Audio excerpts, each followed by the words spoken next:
Hello student. आज हम लोग स्टार्ट कर रहे हैं क्लास 10 का फर्स्ट चैप्टर केमिकल रिएक्शंस का 6 पार्ट। इससे पहले वाले लेक्चर्स के अंदर हम लोगों ने डिकम्पोजिशन रिएक्शंस पे डिस्कस किया था और उसके बारे में काफ़ी कुछ इन्फॉर्मेशन हम लोगों ने गैदरिंग की थी। आज एक हम नई रिएक्शंस के साथ आ रहे हैं। रिएक्शंस का नाम है डिस्प्लेसमेंट रिएक्शंस। तो एक्चुअली में डिस्प्लेसमेंट रिएक्शंस होते क्या है?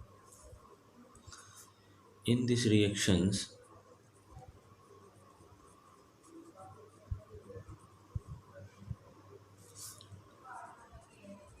an or atom and or group of atom in a molecule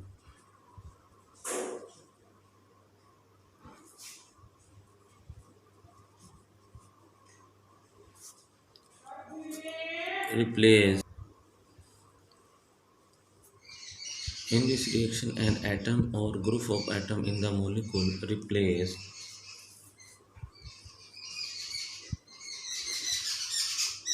replaced by another atom or group of atoms। तो सिंपल सी डेफिनेशन होगी ऐसी रिएक्शंस जिसमें कोई एक एटम या एटम्स का ग्रुप जो मॉलिक्यूल्स के अंदर होता है वो रिप्लेस कर देगा अनदर ग्रुप और उसके ग्रुप ऑफ एटम्स के मॉलिक्यूल्स को। ओके, तो सिंपल सी बात है। एक टाइप की ये क्या है, डिस्प्लेसमेंट रिएक्शन है। इसमें एक इम्पोर्टेंट चीज़ क्या है,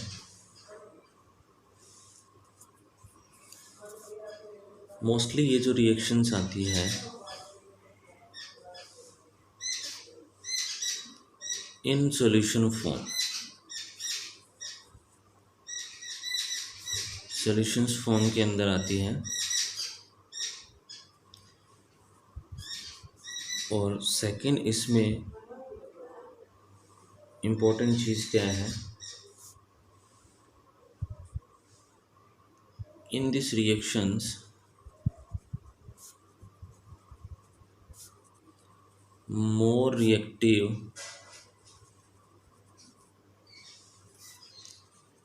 metal displace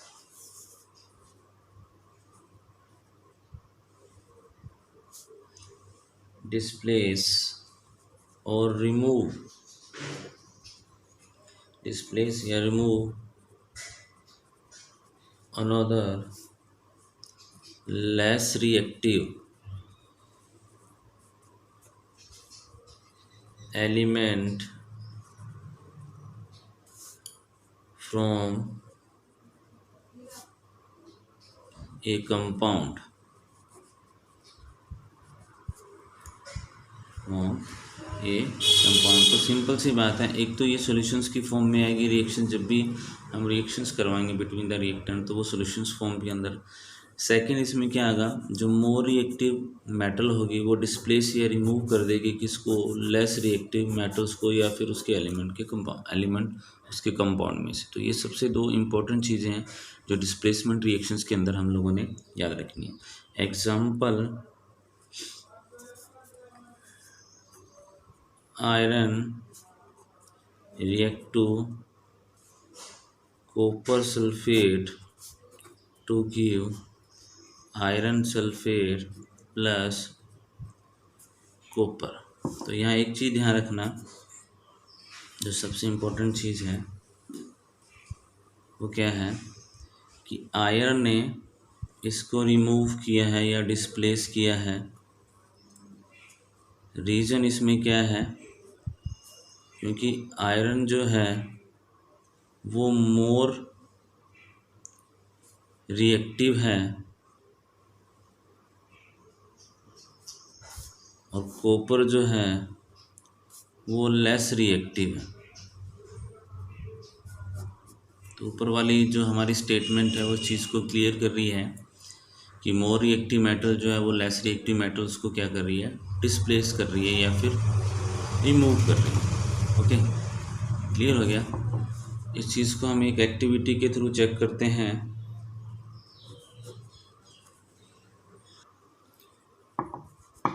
तो इस एक्टिविटी या एक्सपेरिमेंट के अंदर हम लोग चेक करेंगे, ये एक टेस्ट ट्यूब ली, एक टेस्ट ट्यूब के अंदर हमने कॉपर सल्फेट का सोल्यूशन लिया। जैसे कि इस रिएक्शंस की डिमांड रहती है कि मोस्टली ये रिएक्शंस सॉल्यूशंस की फॉर्म में होती है।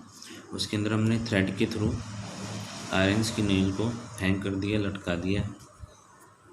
आफ्टर सम टाइम बाद हम क्या देखते हैं कि इस सॉल्यूशंस का जो कलर है, पहले ब्लू था, ब्लू कलर था कॉपर सल्फेट का सॉल्यूशंस का। आफ्टर सम टाइम क्या होगा, इस सॉल्यूशंस का जो कलर है वो ब्लू ना होके ब्राउनिश हो जाएगा। कौन सा कलर हो जाएगा? ब्राउनिश, यानी ब्राउन कलर का हो जाएगा। अब इसमें होता क्या है, एक्चुअली में आयरन जो है वो मोर रिएक्टिव है और कॉपर जो है वो लेस रिएक्टिव है।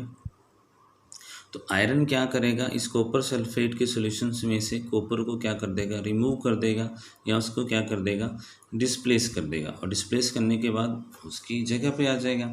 तो यहाँ पे जो सॉल्यूशंस का कलर है वो क्या हो जाएगा, ब्राउनिश हो जाएगा। अब कॉपर जो है वो इस आयरन नेल पे क्या हो गया, डिपॉजिट हो गया। आयरन नेल पे क्या हो गया है, डिपॉजिट हो गया है। और सिंपल सी बात है, जैसे डिपॉजिट हुआ तो आयरन ने अपना कलर क्या कर दिया, चेंज कर दिया कॉपर सल्फेट के सॉल्यूशंस में।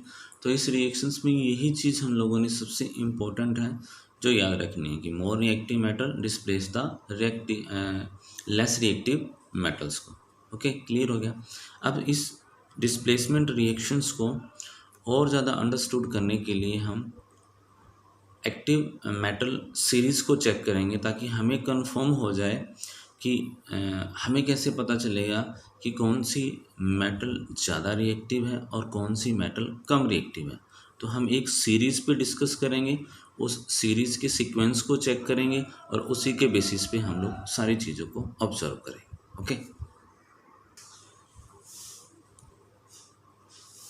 ओके, जैसा कि आप लोग देख रहे होंगे, यहाँ मैंने एक सीरीज़ बनाई है। ओके, एक्चुअली मैं सीरीज़ की रिक्वायरमेंट क्यों पड़ी कि मान लो हमने जैसे फर्स्ट रिएक्शंस पे डिस्कस किया था, iron react to the copper sulphate to gives iron sulphate and copper. But हमें कैसे पता चलेगा कि कौन सी मेटल ज़्यादा रिएक्टिव है और कौन सी मेटल कम रिएक्टिव है?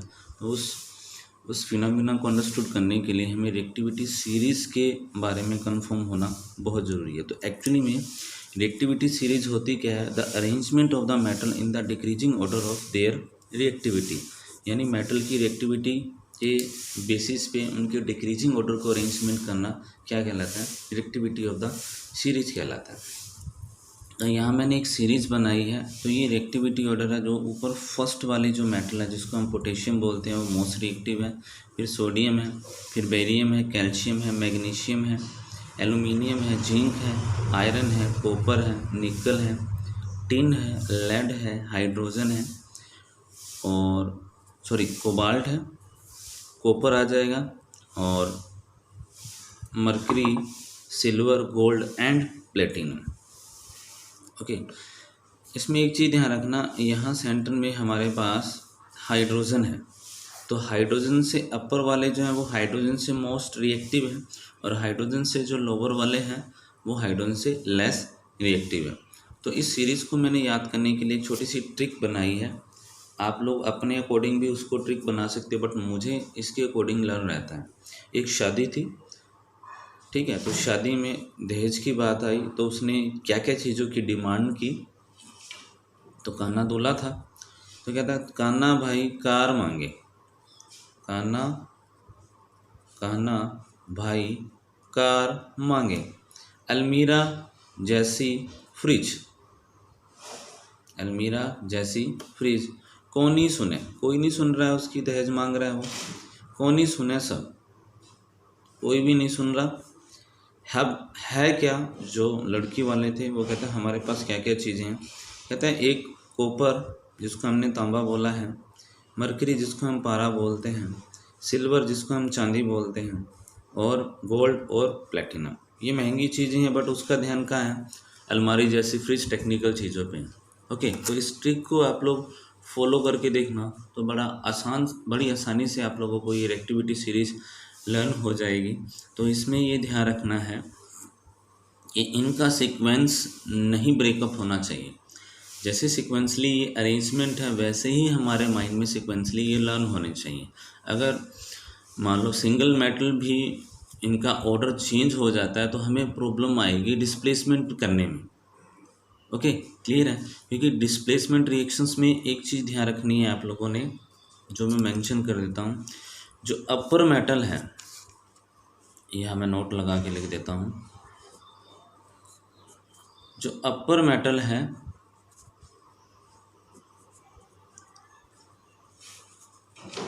Can displace the lower metal,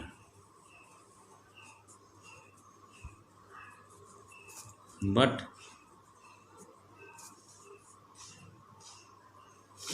lower metal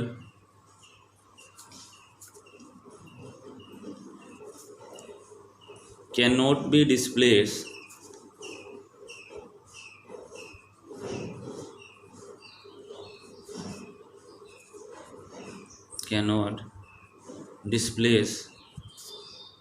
the upper metal.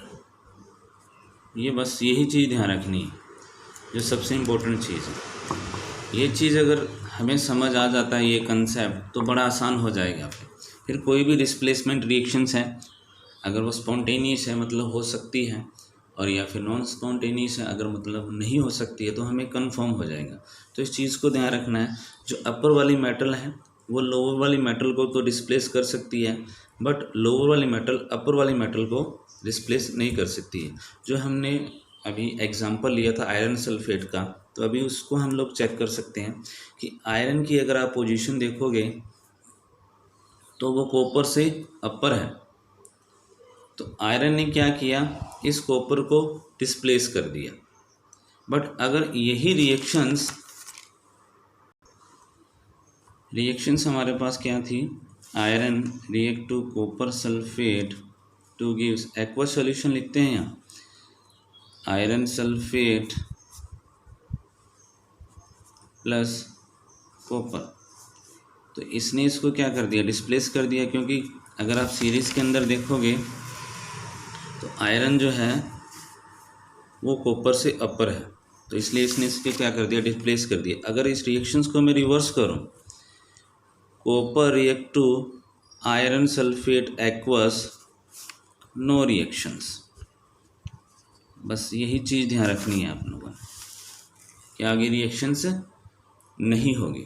Reason, क्योंकि लोअर जो मेटल है वो अपर को डिस्प्लेस नहीं कर सकती है। It means the less reactive metal can not be displace the more reactive metal. बस इतनी चीज़ को ध्यान रखना है। अब इसी कंसेप्ट को हम लोग आगे लेके कुछ रिएक्शंस पे डिस्कस करते हैं। ओके, क्लियर हो गया? और कुछ एक एग्जांपल यहाँ पे मैं मेंशन कर देता हूँ। तो यहाँ मैंने कुछ एक एग्जांपल मेंशंस किए हैं जो हमें डिस्प्लेसमेंट रिएक्शंस की डेफिनेशंस को क्लियर करेंगे, उसके कंसेप्ट को भी क्लियर करेंगे, और साथ में जो रिएक्टिविटी सीरीज़ के बारे में हम लोगों ने डिस्कस किया है उसके एप्लीकेशंस पार्ट को भी हम लोग चेक करेंगे। तो यहाँ मैंने देखो, zinc react to the sulphuric acid gives zinc sulphate and dihydrogen gas. Okay, second, zinc react to the copper sulphate to gives zinc sulphate and copper. अगर इस रिएक्शंस को मैं रिवर्स कर दूं,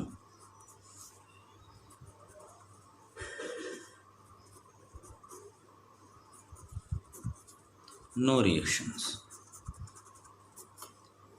रीजन वही है, रिएक्टिविटी सीरीज को अगर हम लोग चेक करते हैं तो आप देखोगे कि जिंक की जो पोजीशन है वो अपर है, किससे, कॉपर से। तो अपर वाली मेटल लोअर मेटल को डिस्प्लेस कर सकती है, बट लोअर वाली अपर को डिस्प्लेस नहीं कर सकती।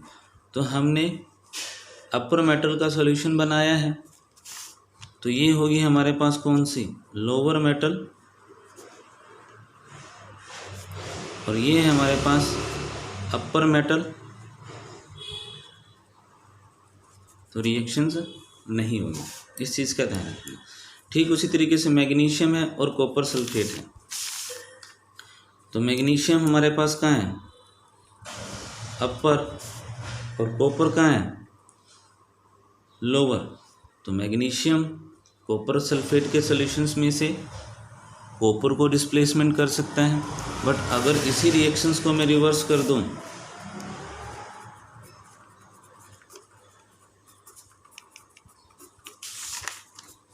No reactions.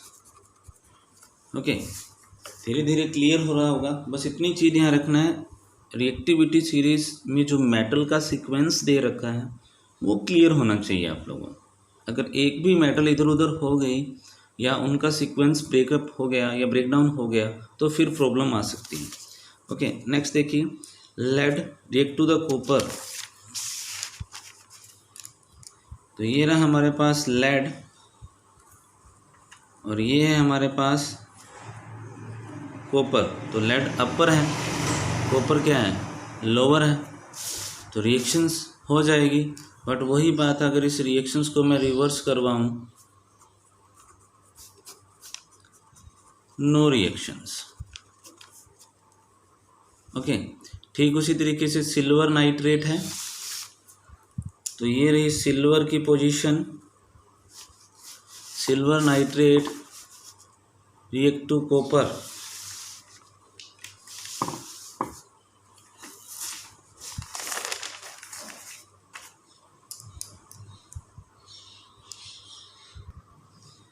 नेक्स्ट देखेंगे, जैसे चेक करते हैं copper react to the silver nitrate, तो पोजीशंस हम लोग चेक करेंगे।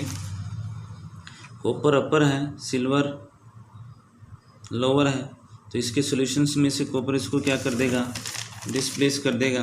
अगर इसी रिएक्शंस को मैं उल्टा करूं, silver react to copper sulphate, sorry react to copper nitrate, no reactions. Okay, तो सबसे इम्पोर्टेंट चीज़ क्या है, जो डिस्प्लेसमेंट रिएक्शन से रिलेटेड जो क्वेश्चंस हमारे एग्जाम्स में आते हैं वो ठीक इसी तरीके से प्रैक्टिकली बेस आते हैं। एक कंटेनर में कॉपर सल्फेट का सॉल्यूशन है, क्या उसको सिल्वर के साथ हम लोग डिस्प्लेस कर सकते हैं, ठीक इसी तरीके से बहुत सारे क्वेश्चंस की अरेंजमेंट की जाती है। तो आज के वीडियो लेक्चर्स के अंदर हम लोगों ने दो चीज़ों के बारे में डिस्कस किया है। एक तो टाइप्स ऑफ रिएक्शंस में डिस्प्लेसमेंट रिएक्शंस को कंप्लीट किया है, दूसरी उसके साथ ही हम लोगों ने एक रिएक्टिविटी सीरीज़ को चेक किया है जो हमें कंफर्म बताती है कि इस डिस्प्लेसमेंट रिएक्शंस में कौन मोर रिएक्टिव मेटल होगी और कौन लेस रिएक्टिव मेटल होगी। ओके, तो इस सीरीज़ को बहुत अच्छी तरीके से आप लोगों ने याद करना है। मैं यहाँ पे एक मेंशन कर देता हूँ जो इसकी डेफिनेशंस को शो करेगा। Decrease in chemical reactivity, decreasing order of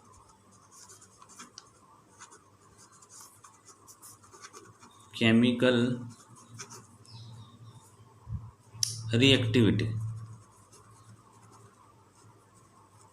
यानी जैसे हम डाउन द आएंगे तो इनकी रिएक्टिविटी भी कम होती जाएगी, किसकी, केमिकल रिएक्शंस के अकॉर्डिंग। ओके, तो आई होप सो आप लोगों को अच्छी तरीके से समझ आ गया। नेक्स्ट वीडियो लेक्चर्स में हम एक नई रिएक्शंस के साथ आएंगे। Okay, thank you guys.